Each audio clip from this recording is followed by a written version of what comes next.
भ्रष्टाचाराची कीड प्रशासनाला कशी लागली याचं आणखी एक उदाहरण चिपळूणमध्ये समोर आलंय। काही दिवसांपूर्वीच मंत्री नरहरी झिरवाळ यांच्या कारकुनाला लाच घेतल्या प्रकरणी अटक करण्यात आली होती।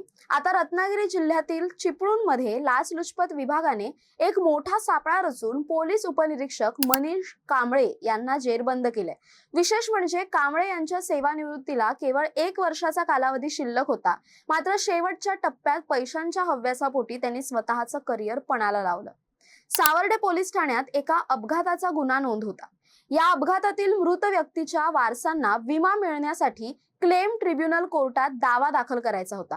त्यासाठी आरटीओ तपासणी अहवाल आणि DOR फॉर्म यांसारख्या महत्त्वाच्या कागदपत्रांची गरज होती। ही कागदपत्र देण्यासाठी PSI कांबळे यांनी तक्रारदाराकडे 25,000 रुपयांची मागणी केली। 22 फेब्रुवारी रोजी ही लाच मागितल्यानंतर तक्रारदाराने तातडीने रत्नागिरी लाचलुचपत प्रतिबंधक विभागाकडे धाव घेतली। 23 फेब्रुवारीला ACBने 2 पंचांच्या उपस्थितीत पडताळणी केली। यावेळी तडजोडीनंतर 15,000 रुपये देण्याचं ठरलं, मात्र PSI कांबळे हे अत्यंत सावध होते। त्यांनी ही रक्कम स्वतः न स्वीकारता अभिजित प्रकाश शिर्के या एका खासगी व्यक्तीला देण्यास सांगितले। चिपळूण पोलीस स्थानकाजवळील सोमेश्वर जनरल स्टोअर्स मध्ये हा व्यवहार ठरला। तक्रारदाराने शिर्के यांची भेट घेतली। शिर्के यांनी फोनवरून कांबळे यांशी संवाद साधला आणि खात्री पटल्यानंतर 15,000 रुपये स्वीकारले। त्याच क्षणी दबा धरून बसलेल्या ACBच्या पथकाने शिर्के यांना रंगेहात पकडलं। या प्रकरणात PSI मनीष कांबळे आणि खासगी इसम अभिजित शिर्के या दोघांवरही गुन्हा दाखल करण्याची प्रक्रिया सुरू करण्यात आली।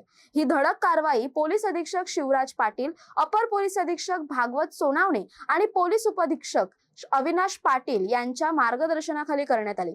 यामध्ये पोलीस निरीक्षक मच्छिंद्र जाधव, सुहास रोकडे आणि त्यांच्या पथकाने महत्त्वाची भूमिका बजावली।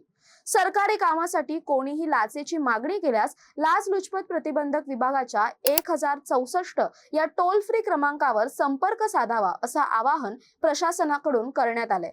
पण या घटनेमुळे पोलीस दलात मात्र मोठी खळबळ उडाली आहे।